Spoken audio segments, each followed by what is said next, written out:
guys! For today's video, ma-share lang ako sa inyo.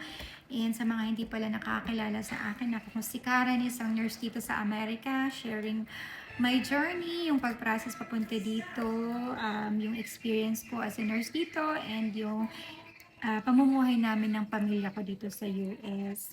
So for today's video, ma-share lang ako sa inyo na sa mga ano lang, sana maging inspirasyon din ng mga nurses natin. Kasi ang masasabi ko talaga walang imposible. Dati, yun nga, sa mga videos ko, sinasabi ko na akala ko makapunta dito sa Amerika pag meron kang madaming pera, kung may mga pamilya ka dito, na wala. Ako noon, may pera naman kami, pero yung sapat lang na sapat lang para mabuhay sa Pilipinas. Um, na, na, yes, lumaki ako sa simpleng pamilya, and then nung college ako, nag-stop ako ng pag-aaral kasi nawalan ng trabaho ang papa ko. And then sabay kami ng kapatid kong nag-nursing. Pagkatapos ng kapatid ko nung pumasok siya sa police, siya naman yung nagpaaral sa akin. So huminto lang ako ng isang taon. Pumasok ako bilang isang taga-alaga ng aking pamangkin. So ako yung sinasahuran nila noon. Nag-alaga ako ng bata. Then after nun na nakatapos yung training yung kapatid ko, siya na yung nagpaaral sa akin hanggang sa makapagtapos ako ng nursing. Tapos nung tapos na ako ng nursing, kala ko makakakaroon na ako ng magandang trabaho. Pero yun pala, madaming that time, madami kang kompetisyon.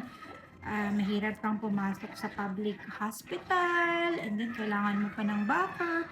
So, ginawa ko, may mga opening nun for volunteer para magkaroon ka ng experience. So, yun nga, nag-volunteer ako. So, as in, nag-start talaga ako as in, walang kami. Nagtitinda ako ng ice candy, ng pulburo ni mama sa elementary school nang sa amin para meron na akong pamasahe papunta ng hospital. Pero iba yung energy ko. Kasi nagsisipag-sipag, hindi talaga ako. For 1 year na nag-volunteer ako, wala akong absent. Hanggang ngayon, proud ako na bilang isang volunteer, bilang isang empleyado, simula sa lahat ng mga naging trabaho, wala talaga akong absent. Talaga, promise, totoo yun. Tanungin niyo pa sa mga previous kong naging katrabaho, wala akong absent.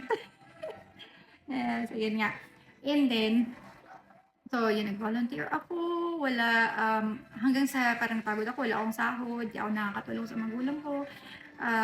Yun, nag-apply na ako ng Saudi, tapos doon na ako nagkaroon ng kaunting pera, pero hindi ko pa rin mawawala yung pagtulong ko sa pamilya ko. Talagang sila yung inspirasyon ko paano ako nagporsige. Kaya doon na nag-start. Nung Saudi ako, nagkaroon na akong pera, tapos pag-uwi ko ng Pilipinas, sabi ko, Lord, sana bigyan niyo po ako ng katumbas ng sahod ko sa Saudi. Kasi ang dami ko pa pong pangarap sa pamilya ko. And yun na nga, sa pag-uwi ko, nakita ko yung NCLEX Academy. So yun, libre yung NCLEX ko, libre yung review center ko. Kaya masasabi ko nagsimula talaga ako sa wala, as in lahat lang vibe niya. Kasi yung mga prayers ko noon ay naiyak ako. Kasi palaging pamilya ko. Parang sabi ko, naman akong pangarapos para sa pamilya ko. And then, hindi ako nag-aano ng specific, kundi, kasi hindi ko pinag-pray kay God na mag-exam ako ng NCLEX. Hindi ko pinag-pray na, ipasa niyo po ako ng maging USRN. Ako hindi. Wala talagang ganun. Kasi, ang isip ko nun, imposible. Kasi sa sitwasyon ng pamumuhay namin, wala akong resources. Hindi ko kayang mag-avail ng review center kasi ang mahal-mahal. Ang mahal din ng NCLEX processing. Hindi ko inakalang makakapunta ako dito kasi alam ko mahal yung papunta dito. And yun nga, libre yung NCLEX ko. Libre yung review ko.